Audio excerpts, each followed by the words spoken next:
قالوا لن نُؤْثِرَكَ عَلَى مَا جَاءَنَا مِنَ الْبَيِّنَاتِ الدَّالَّةِ عَلَى صِدْقِ مُوسَى وَالَّذِي فَطَرَنَا خَلَقَنَا قَسَمٌ أَوْ عَطْفٌ عَلَى مَا فَاقْضِ مَا أَنْتَ قَاضٍ أَيْئِسْنَا مَا قُلْتَهُ إِنَّمَا تَقْضِي هَٰذِهِ الْحَيَاةَ الدُّنْيَا النَّصْبُ عَلَى الِاتِّصَاءِ أَيْ فِيهَا وَيُجْزَى عَلَيْهِ فِي الْآخِرَةِ إِنَّا آمَنَّا بِرَبِّنَا لِيَغْفِرَ لَنَا خَطَايَانَا مِنَ الْإِشْرَاكِ وَغَيْرِهِ وَمَا أَكْرَهْتَنَا عَلَيْهِ مِنَ السِّحْرِ تَعَلُّمًا وَعَمَلًا لِمُعَارَضَةِ مُوسَى وَاللَّهُ خَيْرٌ مِنْكَ ثَوَابًا إِذَا أُوتِيَ وَأَبْقَىٰ مِنْكَ عَذَابًا إِذَا عُصِيَ کہ فرمایا کہ جب فرعون نے دھمکی دی کیا کہ میں تم کو کھجور کے تنے پر لٹکا کر کے سولی دے دوں گا اور تم بھوکے پیاسے مر جاؤ گے اور تم کو پتہ چل جائے گا کہ کس کا عذاب دیر پا ہے اور کس کا عذاب سخت ہے، میرا عذاب یا نفسہ و رب موسیٰ،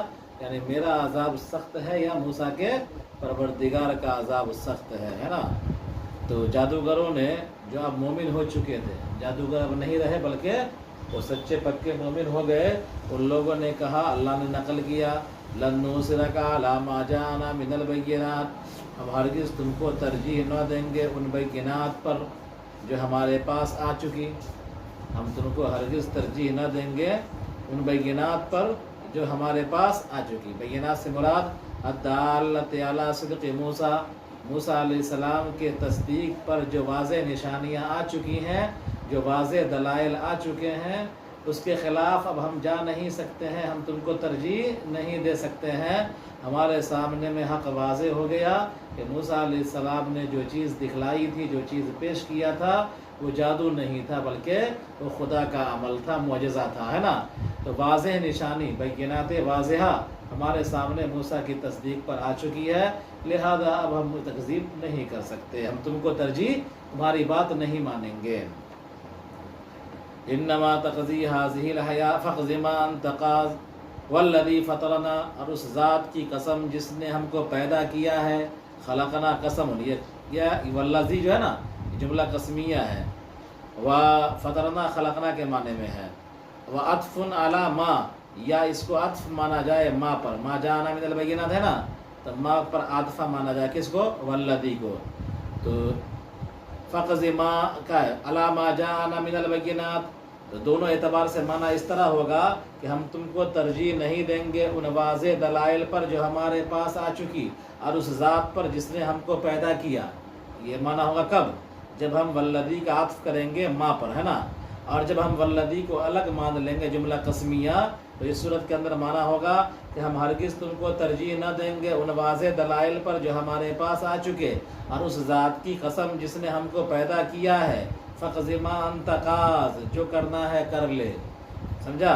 اِسْنَا مَا قُلْتَهُ، جو کرنا ہے تم کو کر لو، جو تم کہتے ہو کر لو، جو تم کہتے ہو کر لو۔ انما تقضی هذه الحیات الدنیا، کہ تم جو کچھ کرو گے اسی دنیا میں کرو گے، کیا کرو گے؟ یعنی تم کتنوں سزا دو گے، کتنوں تکلیف پہنچاؤ گے، تو تمہارے تکلیف کی انتہا اسی دنیا میں ہے، سمجھا؟ لیکن آگے جو دنیا آخرت کی ہے، سمجھا، اس میں تو ظاہر سی بات ہے کہ تم خود تکلیف میں ہوگے، وہاں کیا تکلیف پہنچا پاؤ گے؟ تو تمہارا زور جو ہم پر چلے گا، یا تمہاری زبردستی ہم پر چلے گی، یا تم جو ہم کو تکلیف دو گے، سزا دو گے یا عذاب دو گے، تو عذاب کی تو انتہا ہو جائے گی، کیا ہو جائے گی؟ کیا جب زیادہ سے زیادہ ہماری جب تک سانس ہے تب تک تکلیف پہنچے گی ہم کو، اس کے بعد سانس ختم، تکلیف ختم، ہے نا۔ تو فرمایا انما تقضی هذه الحیات الدنیا، تم جو کچھ بھی کرو گے اسی دنیا میں کرو گے۔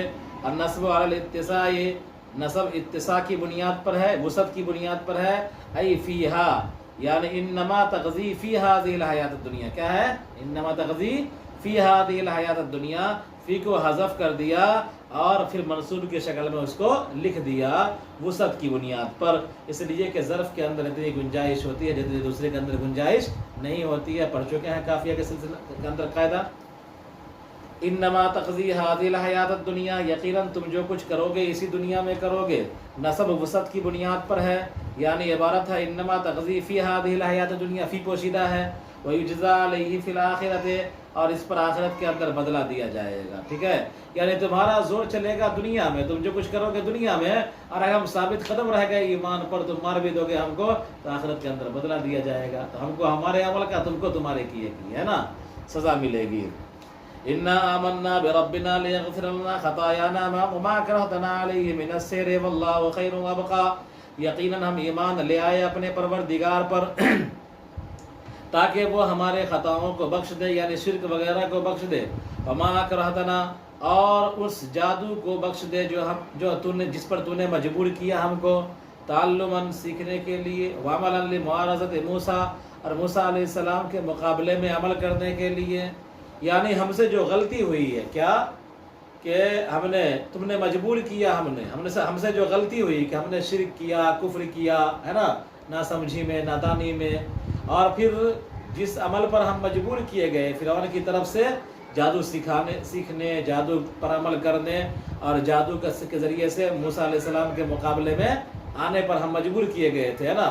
تو جس پر ہم مجبور کیے گئے اس کو بھی, اور جو ہم نے غلطی کیا کفر شرک وغیرہ, اس کو بھی اے اللہ معاف فرما. کیا کرا, معاف فرما. آیا سمجھ میں نا. تو دنیا میں اس سے بڑا ظلم نہیں ہو سکتا ہے. کیا دنیا میں اس سے بڑا ظلم نہیں ہو سکتا ہے کہ جادوگر کو بادشاہ سولی پر چڑھانے کی دھمکی دے رہا ہے, اور جادوگر اپنے عزیمت پر عمل کر رہا ہے, جان بچانے کی فکر نہیں کر رہے ہیں, بلکہ اپنے عزیمت پر عمل کر رہے ہیں کہ بھائی اگر تم کو جو کرنا ہے کر لے, اسی دنیا کی زندگی کے اندر تو کرے گا, آخرت کے اندر کچھ نہیں ہوگا, تم خود سزا بھگتو گے, سمجھا. تو تم کو جو کرنا کر لو, ہم پھرنے والے نہیں ہیں. موسیٰ پر تم کو ترجیح نہیں دے سکتے, موسیٰ کے پروردگار پر, ہے نا. یعنی وحدانیت سے اب ہم انحراف نہیں کر سکتے ہیں. تو موت سامنے کھڑی ہے, اور وہی بادشاہ, ظالم بادشاہ, اور پھر اس کے بعد یہ سولی دینے کی دھمکی ہے, بادشاہ خود موجود ہے, پھر بھی یہ لوگ کیا ہے, ایمان سے منحرف نہیں ہو رہے ہیں. تو ہمارے اور آپ کے لیے کیسے ایمان سے منحرف ہونا درست ہو جائے گا, سمجھا. البتہ یہ ہے کہ ایک ہوتا ہے عزیمت, ایک ہوتا ہے رخصت. رخصت یہ ہے کہ آدمی اگر اس طرح پھنس جائے تو جان بچانے کے لیے دل مطمئن ہو ایمان پر, لیکن جان بچانے کے لیے کفریہ کلمات اگر کہہ لیتا ہے تو حرج نہیں ہے, جان بچا لے وہ, سمجھا. لیکن عزیمت یہ ہے کہ وہ مر جائے, اگرچہ اس کو جلا دیا جائے, کاٹ دیا جائے, برباد کر دیا جائے, لیکن عزیمت یہ ہے کہ وہ اللہ تبارک و تعالیٰ کے ساتھ شرک کا اعلان نہ کرے, ہے نا. یہ عزیمت ہے. لیکن رخصت ہے کہ اگر کوئی آدمی پھنس جائے, جس طرح آج کل حالات پیش آتے ہیں, تو اس موقع پر جان بچانے کے لیے اگر امید ہو کہ جان ہماری بچ جائے گی, تو پھر گنجائش نکل جاتی ہے, رخصت ہو جاتی ہے, سمجھا. لیکن یہ جو ہے جادوگروں نے جو مومن ہو گئے, انہوں نے کس پر عمل کیا, عزیمت پر عمل کیا. منافقت کر سکتے تھے یہ لوگ, کیا کر سکتے تھے, منافقت کر سکتے تھے. فرعون کے سامنے چلے آتے, سرنڈر کر جاتے کہ ہم سے غلطی ہوئی, موسیٰ پر ہم ایمان لے آئے, چلیے ہم پھر آپ پر ایمان لے آتے ہیں, ہے نا. لیکن انہوں نے نفاق اختیار نہیں کیا. آیا سمجھ میں. تو جب کافر تھے مقابلہ بھی سخت کیا, سمجھا, روئے زمین کے سب سے بدتر. جب ایمان لے آئے تو اتنا مخلص ایمان ہوا ان کا کہ بادشاہ کی دھمکی کا بھی کوئی اثر نہ ہوا, اور پھر شام تک یہ لوگ قتل کر دیے گئے, تمام کے تمام جادوگر جو مومنین ہو چکے تھے. شام تک انہوں نے سب کو سولی دے دیا, ہے نا. لیکن ایک بھی ایمان سے منحرف نہیں ہوا, ایک بھی ایمان سے منحرف نہیں ہوا. تو دیکھو, یقیناً ہم ایمان لائے اپنے پروردگار پر تاکہ ہمارا پروردگار ہماری خطاؤں کو معاف کر دے. کون سی خطا, شرک وغیرہ کو جو ہم نے ماقبل میں کیا ہے. وما کرہتنا علیہ من السحر, اور اس جادو کو معاف کر دے جس پر ہم کو مجبور کیا تو نے. کون, کس نے, فرعون نے. تعلماً سیکھنے کے لیے, اور موسیٰ علیہ السلام کے مقابلے میں عمل کرنے کے لیے میدان میں تم لے آئے, سمجھا. تو یہ اس غلطی کو اللہ معاف کر دے, ہم اس لیے ایمان لے آئے ہیں. واللہ خیر منک ثوابا اذا اوتیا, اور اللہ تبارک و تعالیٰ بہتر ہے تجھ سے ثواب کے اعتبار سے جبکہ اس کی اطاعت کی جائے. وابقى منک عذابا اذا عصیا, اور تم سے زیادہ عذاب اس کا باقی رہنے والا ہے جبکہ اس کی نافرمانی کی جائے, ہے نا. تو اللہ تبارک و تعالیٰ کا عذاب زیادہ سخت ہے, اور اللہ تبارک و تعالیٰ کا ثواب تم سے زیادہ امید کی چیز ہے. قال تعالی انه من یات ربه مجرما کافرا كفرعون فان له جهنم لا يموت فيستريح ولا يحيا حياة تنفعه ومن ياته مؤمنا قد عمل الصالحات اي الفرائض والنوافل عمل الصالحات اي الفرائض والنوافل فاولئك لهم الدرجات الاولى اللہ تعالیٰ نے فرمایا کہ جو شخص اپنے پروردگار کے پاس آئے گا مجرم ہو کر، یعنی کافر ہو کر، مجرم سے مراد کفر، جیسے کہ فرعون ہے، فَإِنَّ لَهُ جَهَنَّمْ، یقیناً اس کے لیے جہنم ہے، لا يَمُوتُ فِيهَا، کہ اس میں مرے گا نہیں کہ آرام پالے، یعنی ایسا مرنا نہیں مرے گا کہ اس کو سکون ہو جائے، وَلَا يَحْيَا حَيَاتًا تَنْفَعُهُ، اور ایسی زندگی نہیں جیے گا کہ فائدہ اٹھا سکے، سمجھا؟ یعنی قیامت میں مرنے کے بعد کیا ہے، جہنم میں لوگ موت موت چلائیں گے لیکن موت آئے گی نہیں، ہے نا، اور پھر نہ مریں گے نہ جیئیں گے، جہنمیوں سے کہا جائے گا ہمیشہ ہمیشہ رہو، اب تم نہ مرو گے اور نہ زندہ رہو گے، کیا مطلب، مرو گے نہیں، تم کو جس طرح دنیا کے اندر موت آ گئی، موت آنے کے بعد تمہارے جسم کو کوئی کاٹ بھی دیتا، تم کو کوئی دقت نہیں تھی تمہارے جسم کو، لیکن آخرت کے اندر مرنے کے بعد اب دوبارہ تم کو ایسی موت نہیں آئے گی کہ تمہارے جسم کو سکون ہو جائے، جہنم میں لاکھ موت چلاتے رہو، تمہارے پورے اعضاء جلتے رہیں گے، ایک طرف سے دوسری طرف سے چڑھتا رہے گا، ہے نا۔ تو ایسا نہیں کہ دنیا کے اندر اگر کوئی انسان کو جلا دیا جاتا ہے تو جلنے کے بعد تو کیا ہوتا ہے، سکون ہو جاتا ہے نا، مر جاتا ہے، مرنے کے بعد تو اس کے راکھ کو کتنا ہی کرو گے، کچھ کرو گے کوئی دقت ہوگی، اس کے باڈی کو کوئی دقت نہیں، باڈی چھٹپٹائے گی نہیں۔ تو جس طرح دنیا کے اندر مرنے کے بعد جسم کو سکون ہو جاتا ہے، اس طرح تم کو موت نہیں آئے گی جہنم میں کہ تم کو سکون ہو جائے تمہارے جسم کو، ہے نا۔ اور جس طرح دنیا کے اندر زندہ ہوتا ہے انسان، کھانے پینے فائدہ اٹھاتا ہے نا، اس طرح تم زندہ بھی نہیں رہو گے جہنم میں کہ تم کھانے پینے سے نعمتوں سے فائدہ اٹھاؤ، ہے نا۔ آگے دیکھیے، وَمَن يَأْتِهِ مُؤْمِنًا قَدْ عَمِلَ الصَّالِحَاتِ، اور جو کوئی ایمان لے کر کے آئے گا، مومن ہو کر کے آئے گا اور وہ نیک عمل کیا ہوگا، یعنی فرائض کو ادا کیا ہوگا، نوافل کو ادا کیا ہوگا، یہی لوگ بلند درجات والے ہیں۔ اولا اولیاء کی جمع ہے، اعلیٰ کا مؤنث ہے، اولا کیا ہے، اولیاء کی جمع ہے اور اعلیٰ کا مؤنث ہے، اس میں تفصیل ہے نا۔ جنات عدن، کیا عدن تجری من تحتها الانہار، ہمیشگی کے باغات ہیں، جنات عدن ہمیشگی کے باغات ہیں، کن کے لیے، ان لوگوں کے لیے، فاولئک لہم، انہی لوگوں کے لیے ہمیشگی کے باغات ہیں۔ بیان عدن جو ہے نا اقامت کے معنی میں ہے، یعنی باغ قائم ہے ہمیشگی کے۔ بیان لہ تجری من تحت الانہار، اسی باغ کی وضاحت آ رہی آگے کہ اس کے نیچے نہریں جاری ہوں گی، اس میں ہمیشہ ہمیشہ رہیں گے۔ ذالک جزاء من تزکا، یہ بدلہ ہوگا اس شخص کا جو گناہوں سے پاک و صاف ہو گیا، یعنی اللہ تبارک و تعالیٰ ایسے لوگوں کے لیے بلند درجات عطا کرے گا، اور بلند درجات سے مراد جنات عدن ہے، جنات عدن ہے، اور جنات عدن جو ہے یہ بیان ہے کس کا، بلند درجات کا، تو بلند درجات ہو گیا مبین، اور جنات عدن کیا بن گیا، بیان بن گیا، ہے نا۔ آیا سمجھ میں، بلند درجات مبین اور جنات عدن بیان، یعنی اس کی وضاحت ہو گئی کہ بلند درجات سے مراد کیا ہے، اللہ نے خود واضح کر دیا کہ وہ جنات عدن ہے، یعنی ہمیشگی کے باغات ہیں۔ آگے دیکھیے، وَلَقَدْ أَوْحَيْنَا إِلَى مُوسَىٰ، یہاں پر تزکا جو ہے نا کس کے معنی میں ہے، گناہوں سے پاک ہونے کے معنی میں ہے۔ وَلَقَدْ أَوْحَيْنَا إِلَى مُوسَىٰ نَصْرِ بِعِبَادِي بِهَمْزَةِ قَطْعٍ مِّنْ أَسْرَىٰ أَوْ هَمْزَةِ وَصْلٍ وَكَسْرِ النُّونِ مِنْ سَرَىٰ لُغَتَانِ أَيْسِرْ بِهِمْ لَيْلًا مِّنْ أَرْضِ مِصْرَ فَاضْرِبْ اجعل لهم بالضرب بعصاك طريقا في البحر يبسا يابسا فامتثل ما أمر به ويبس الله الأرض فبروا فيها لا تخافوا دركا أي أن يدركك فرعون ولا تخشى غرقا فأتبعهم فرعون بجنوده وهو معهم فغشيهم من اليم أي البحر ما غشيهم ما غرقهم وأذل فرعون قومه بدعائهم إلى عبادته وما هدى بل أوقعهم في الهلاك خلاف قوله وما أهديكم إلا سبيل الرشاد۔ اور تحقیق کہ ہم نے موسیٰ علیہ السلام کی طرف وحی کی کہ تم میرے بندوں کو راتوں رات لے کر چلو، حمزہ قطعی کے ساتھ اسرا سے ماخوذ ہوگا، اور حمزہ وصلی اور نون کے کسرے کے ساتھ سرا سے ماخوذ ہوگا، یہ دونوں لغت ہے کہ آپ چلیے ان کو لے کر راتوں رات مصر کی سرزمین سے، اور بنائیے ان کے لیے اپنی لاٹھی کو مار کر خشک راستہ سمندر میں۔ تو فامتثل، موسیٰ علیہ السلام نے مانا، چاہے کیا وہ جو اس کا حکم دیا گیا تھا، اللہ نے زمین کو سکھا دیا اور وہ لوگ اس میں گزر گئے، اور تم کو کوئی خوف نہ ہوگا پکڑنے کا کہ فرعون تم کو پکڑ لے، اور نہ ڈوبنے کا اندیشہ ہوگا۔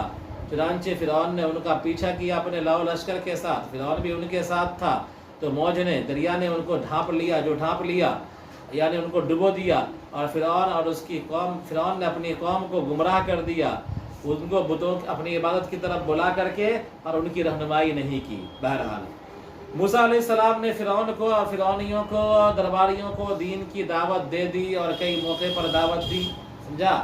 کئی مرتبہ ہم کلامی ہوئی فرعون سے، ٹھیک ہے؟ 1 گھنٹے کا تمہیں جادوگر سے مقابلہ تو نہیں ہوا ہوگا۔ تو کئی مرتبہ موسیٰ علیہ السلام اور ہارون علیہ السلام فرعون سے ملاقات کیے، فرعون کو دین کی دعوت دی، اور دین کی دعوت دینے کے ساتھ ساتھ اللہ کی طرف بلانے کے ساتھ ساتھ جو دبے کچلے اور معاشرے کے غریب طبقے، غلام طبقے کے لوگ تھے جن کو فرعون نے ظلم و ستم کا نشانہ بنا رکھا تھا، ظلم و ستم میں محصور کر رکھا تھا، تو ان کے آزادی کی تدبیر بھی کرنے لگے۔ فرعون سے گفتگو کیا، ان کو آزاد کیا جائے، ان کو ہمارے ساتھ جانے دیا جائے، سمجھا؟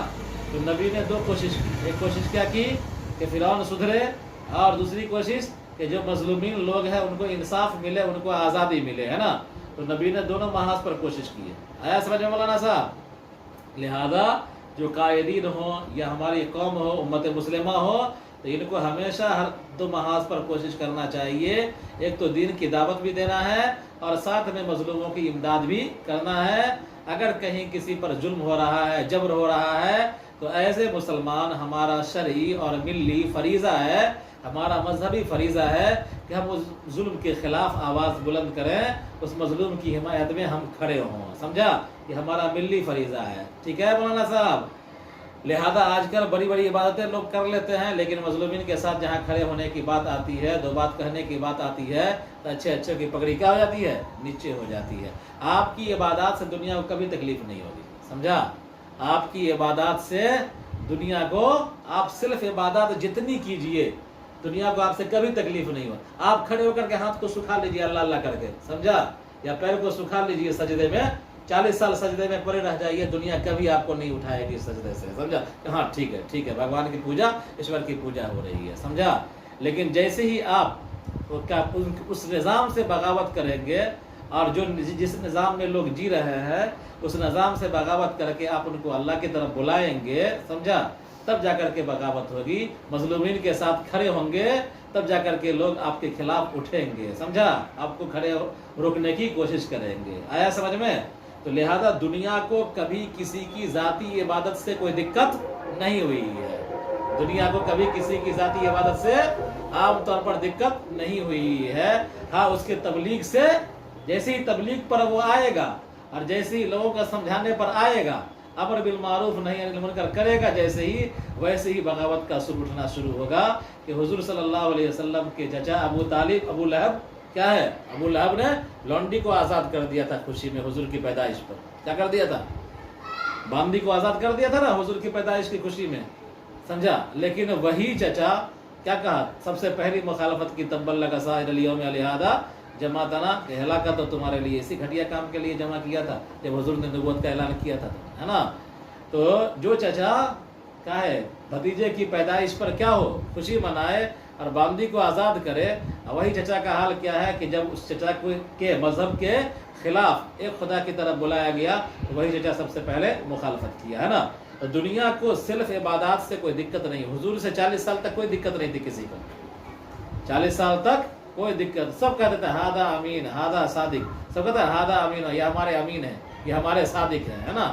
تو حضور صلی اللہ علیہ وسلم پر صرف عبادت کیا کرتے تھے؟ کہاں؟ غار سور میں جا کر کے، غار ہرا میں جا کر کے، سمجھا؟ وہاں تہنس کیا کرتے تھے، 40 دن چلے جاتے کرتے نا، اپنا تقریر کرتے نا تم لوگ، اپنا سامان وامان سب تو لے کر کے چلے جاتے تھے نا وہاں غار میں، اور پھر 40 دن 2 مہینہ کے بعد آتے تھے، ہفتہ رہتے تھے غار کے اندر، عبادت کرتے تھے اللہ تعالیٰ کی، وہی آئی، ٹھیک ہے؟ تو حضور کی عبادات سے 40 سال تک، سمجھا؟ یا حضور کے کیا نام ہے صرف نیکی سے، حضور کی نیکی سے کسی کفر کے نظام کو کوئی دقت نہیں ہوئی، لیکن جیسے ہی حضور نے اعلان کیا کہ لوگوں تم لا الہ الا اللہ کہہ دو کامیاب ہو جاؤ گے، تو ویسے ہی دقت شروع ہو گئی اور مخالفت شروع ہو گئی، سمجھا؟ تو لہذا آپ کے تم عبادت کر لیجئے، آپ کو کبھی کوئی دقت نہیں ہوگی، سمجھا؟ لیکن جیسے ہی آپ نظام کے خلاف اٹھیں گے، ظلم کے خلاف اٹھیں گے، یا امر بالمعروف کریں گے، نہی عن المنکر کریں گے، یا اللہ کی طرف بلائیں گے، ویسے ہی آپ کو مصائب سہنے کے لیے تیار رہنا چاہیے، سمجھا؟ تو نبی کا 2 کام ہوا موسیٰ علیہ السلام کا، ایک کام یہ کہ فرعون کو دعوت بھی دے رہے ہیں، اور دوسرا کام یہ کہ جو مظلومین لوگ ہیں، جو دبے کچلے لوگ ہیں، جو غریب طبقے کے لوگ ہیں، یا جن پر ستم ہو رہا ہے، حد سے زیادہ غلام بنائے جا رہے ہیں، ان کی آزادی کی کوشش بھی کر رہے ہیں۔ کیا کر رہے ہیں؟ آزادی کے سلسلے میں بات کر رہے ہیں۔ کس سے؟ سربراہ مملکت سے بات کر رہے ہیں، سمجھا؟ اور پھر آزادی کا پروگرام بنا رہے ہیں کہ کیسے ان کو آزاد کیا جائے، کیسے اللہ کی دی ہوئی آزادی کی دولت سے یہ لوگ لطف اندوز ہوں۔ تو فرمایا اللہ نے آزادی کا پروگرام دیا۔ وَلَقَدْ أَوْحَيْنَا إِلَىٰ مُوسَىٰ أَنْ أَسْرِ بِعِبَادِي، تحقیق کہ ہم نے وحی کیا موسیٰ علیہ السلام کو کہ لے چلو راتوں رات میرے بندے کو بحمزۃ قطع، حمزہ قطعی کے ساتھ، اسرا سے ماخوذ، اسرا یسری سے، یہ حمزہ وصلی کے ساتھ اور نون کے کسرے کے ساتھ۔